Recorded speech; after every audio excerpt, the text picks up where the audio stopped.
মুসলিম বিশ্বকে বাঁচার তৌফিক নসিব করেন।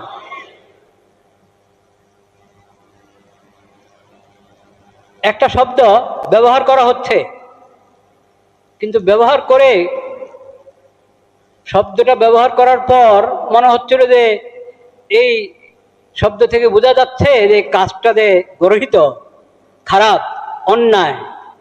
এটা হয়তো সবাই অনুধাবন করতে পারছেন এবং সেভাবেই বিষয়টাকে জাতির সামনে উপস্থাপন করা হবে। সব কলমওয়ালার পক্ষ থেকে, সব কি টাচওয়ালার পক্ষ থেকে, সব জবানওয়ালার পক্ষ থেকে শব্দটা ব্যবহার করা হচ্ছে কি উন্মাদনা, নাকি উন্মাদনা। জানেন আপনারা? হ্যাঁ, কি বিশ্বকাপ বিশ্বকাপ উন্মাদনা শুনেন নাই? চুপ করে আছেন দেখি সবাই। কি পত্রপত্রিকা কি লেখে? কি অর্থ উন্মাদনার? অর্থ কি? উন্মাদনার অর্থ খেলা, উন্মাদনার অর্থ পাগলামি। তা আমরা নিজেরাই বলছি বিশ্বকাপ পাগলামি। তো এই পাগলামির উপরে আবার বাহবা দিচ্ছি। পাগলামির পক্ষে কে থাকে বলেন? পাগলামি করা ভালো, পাগলামি সমর্থন করা ভালো, পাগলামির মধ্যে সময় ব্যয় করা ভালো, অর্থ ব্যয় করা ভালো, মেধা ব্যয় করা ভালো। কিন্তু সবাই যে পাগল হয়ে যাচ্ছি, পুরো সমাজ যে পাগল হয়ে যাচ্ছে। যে পাগলামি, ওই পাগলামির দ্বারা তো মনে হচ্ছিল ঢাকায় কোন জায়গায় জানি বিশ্বকাপ হচ্ছে। হুজুর ঢাকায় তো না, এটা তো কোন দেশে, অনেক দূরের কোন দেশে হচ্ছে। আরে তা আমাদের দেশের লোকেরা কি ওই খেলায় অংশগ্রহণ করছেন? তাও না। আরে তারা কোনো সময় অংশগ্রহণ করে এই পেয়েছে? কি পায়?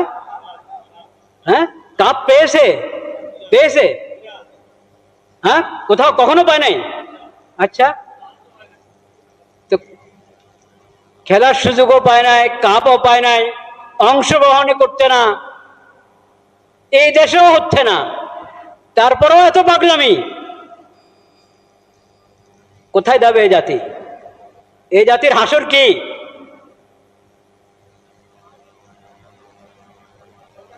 নিজের লজ্জারও তো একটু ঢাকতে হয়,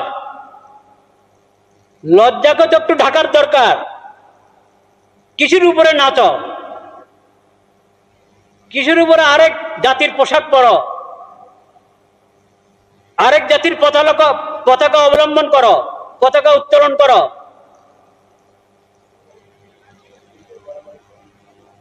আর এই বিভক্তি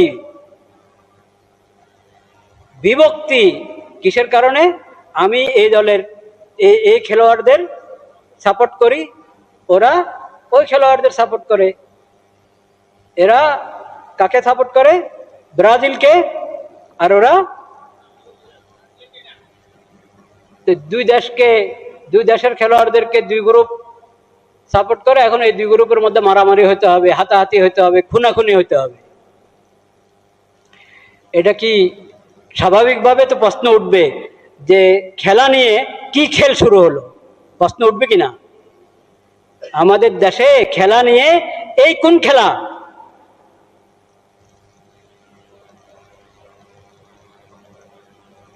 খালি এই দেশে তো না, সব দেশে। তো খেলাকে পেশা বানাইতে পারে, খেলাকে একমাত্র ধান্দা বানাইতে পারে যাদের আর কোনো ভবিষ্যৎ নাই। খেলা দিয়ে সান্ত্বনা, খেলা দিয়ে কি সান্ত্বনা। যাদের আর কিছু নাই, ভবিষ্যৎ নাই, আখিরাত নাই, যারা শুধু কাঁপে, পাবে না। কেউ পাবে? ওটা দেখেই উনি খোশ, ওটা জানি ওর হাতে তালি দেয়, ওটা দেখেই ওনার জোহরের নামাজ শেষ, আসর শেষ, মাগরিব শেষ, ফজর শেষ, রাত্রের 10টা শুরু হবে, না রাত্রের 1টা 2টা, কখন শুরু হবে, কোন দেশের খেলা, আর সারা রাত ঘুম শেষ, সারা রাত ঘুম দেন, এবার ফজরও শেষ। ফজরও শেষ, পরের দিনের ডিউটিও শেষ। কি সরকারি অফিস আদালতগুলোতে, বেসরকারি অফিস আদালতগুলোতে ঝিমায় কিনা ডিউটির সময়? ডিউটির সময় ঝিমায় কিনা? যেহেতু সারা রাত খেয়ে তালে ছিল। তো পুরো জাতি একসাথে পাগল হওয়া উচিত। পাগলদের কিছু লোক পাগল হবে, তাদের চিকিৎসা করবে জাতি। পুরো জাতি একসাথে পাগল হয়ে যাবে। ইন্না লিল্লাহি ওয়া ইন্না ইলাইহি রাজিউন। তো এই জাতিকে, পুরা মুসলিম জাতিকে পাগলামি থেকে বের করা আর পাগলামি থেকে বাঁচার ভূমিকা পালন করা দরকার। আমাদের সমাজকে, সমাজের শীর্ষস্থানীয় লোকদেরকে, সরকারকে, সরকারের প্রধান দায়িত্বশীলদেরকে। জাতিকে কিসের থেকে বের করতে হবে?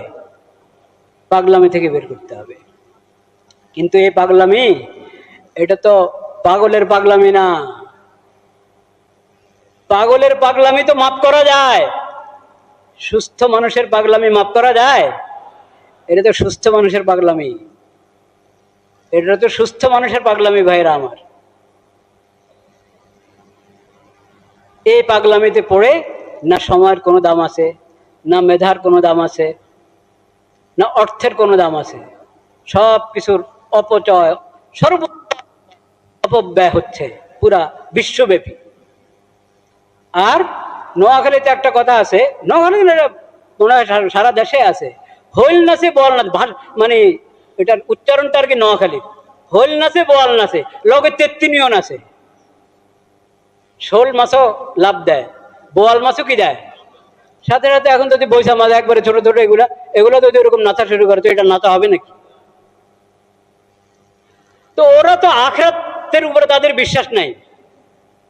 যাদের আশিক হয়ে আছো তোমরা, ওদের তো আখিরাতের প্রতি বিশ্বাস নাই। ওদের দুনিয়ায় শুরু, দুনিয়ায় শেষ। ওরা তো দুনিয়া পাচ্ছে, তোমরা তো আখিরাতের প্রতি বিশ্বাসী। তোমরা যে ওদের পিছনে দৌড়াচ্ছ, ওদের আশিক হচ্ছ, তোমরাও নাচানাচি করো। ওরা তো নাচানাচি করছে দুনিয়ার একটা কাপের জন্য, আর তুমি নাচানাচি কিসের জন্য? তোমার জন্য তো আল্লাহ পুরো জান্নাত সাজিয়ে রেখেছেন। ও জান্নাত পাওয়ার জন্য তোমার খবর নাই। ও জান্নাত থেকে গাফেল হচ্ছ তুমি। আখিরাতে, কবরে, হাসরে, আল্লাহর পাকড়াও থেকে তুমি গাফেল হয়ে যাচ্ছ।